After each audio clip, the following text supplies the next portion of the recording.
Hey guys, and welcome back to my channel. So today's video is my reflecting on living in Korea. 5 months in Korea. I arrived mid-August. What is life like in Korea? So I'm just gonna explain like the ups and the downs, because you know I'm honest on my YouTube channel. I do not lie about my experiences or about anything. I want it to be completely honest, because I kind of use YouTube as a therapeutic video diary and also to connect with you guys, you know. So I'm gonna be totally honest about ups and downs. Okay, so before we do that, don't forget to hit that subscribe, thumbs up, comment down below if you're gonna move to a country, where would you go? Follow me on Instagram and Twitter. I update what I'm doing every single day on the gram, on my Instagram stories every single day. You know what I'm up to in South Korea. So if you want to know more, okay, let me just clarify some things. I am a South Asian woman. I'm Indian and Pakistani. I'm British. I am a Muslim. So this is my perspective, okay? Because I'm not white, I have a religion. So I find for me, like living in Korea is a lot different to other people's experiences, because let me tell you how it's been different and how it's been difficult and how it's been easy. So that's really what essentially I'm doing here, is explaining my experience. I'm not saying if you come here and you look like me and everything, you're gonna have the same experience, but I just wanna give you a heads up what it could be like, okay?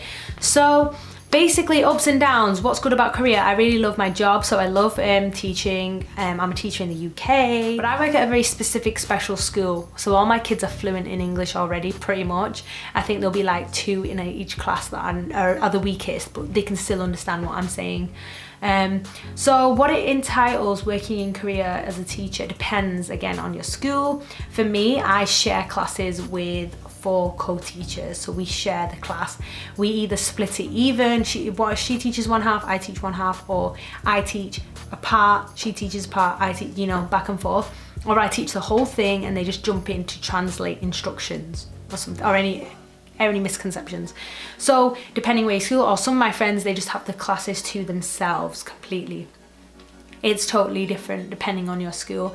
So I'm kind of enjoying what I'm doing now. I have a mix of working from a textbook and then me picking a topic and saying, am I okay to just run with this topic? And then as long as they've got like some reading, some writing, some speech practice, that's all that matters, as long as they're engaging in English in that way. I do a little bit about British culture, because they've had American and Canadian teachers in their whole school life, but they've not had a British teacher before. So it's really interesting for them to hear my accent, and we always talk about football, things like that, and British culture, which I want to give them a bit of a taste for, because Korea is a homogenous country, as you know. They don't get in contact with foreigners until maybe university, when they meet foreigners at university, or when they travel to universities abroad is when they meet foreigners.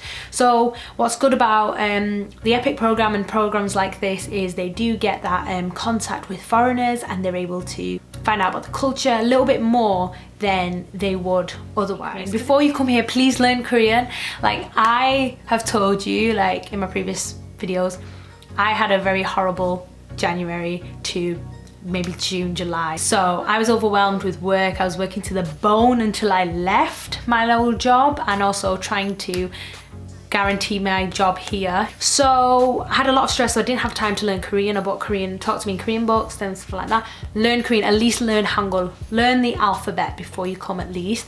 And I'm very shy speaking new languages, so I'm very anxious, but Korean people don't laugh at you when you speak Korean. They're like, all right, okay, you're trying. They're really helpful and really nice like that. So try and learn like some basics before you get here. That's my main advice. But if not, there's an amazing app called Papago. Not sponsored, but Papago, please sponsor me if you want. It's a really good Korean translation, Korean to English. It's a lot better than Google Translate, so download that app. So that's one thing, is everyone's friendly, but it is difficult if you don't speak Korean. But also the food. This is coming from a Muslim now. This is coming from a Muslim perspective. Nothing is halal in Korea.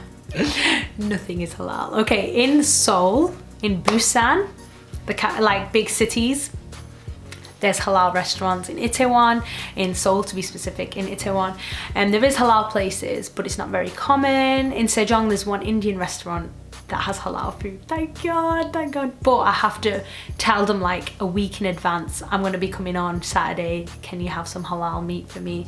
So it's really tough. I actually met like a Muslim family in Joshua, and they helped me get meat and I can order it in and cook it. I really miss that about the UK. Like I could walk out, just drive to Chia Mill, buy anything, and it'd be halal. Go to Manchester City Centre, like 50% of the things I could find I could eat, you know. Really miss that. I miss Nando's. Chicken, I really miss chicken. Like I've had some experience with chicken obviously here, but not like free reign to just go, I'm gonna go to that shop and eat that chicken, you know. I can't. In the UK, I'm not like a meat eater. Like I do not like red meat, so I feel like red meat is too fleshy. It freaks me out. I feel like I'm eating human. Grim, I know. But chicken, because it goes white when you cook it, it's good. I love seafood and I love vegetables. Like I'm obsessed with seafood and vegetables, so that makes it a bit easy here. So I can eat at restaurants here.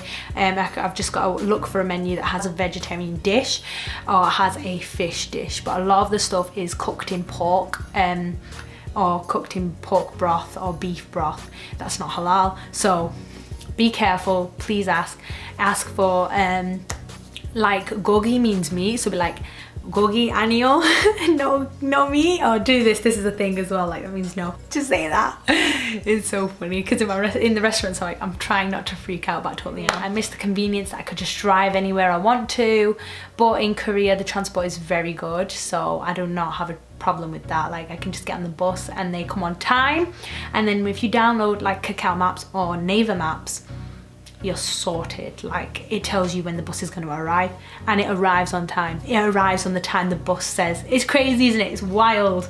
Not like the UK when bus drivers can't be bothered even stopping, they'll just drive off and you're like, wow, he's just drove off, I'm late for work.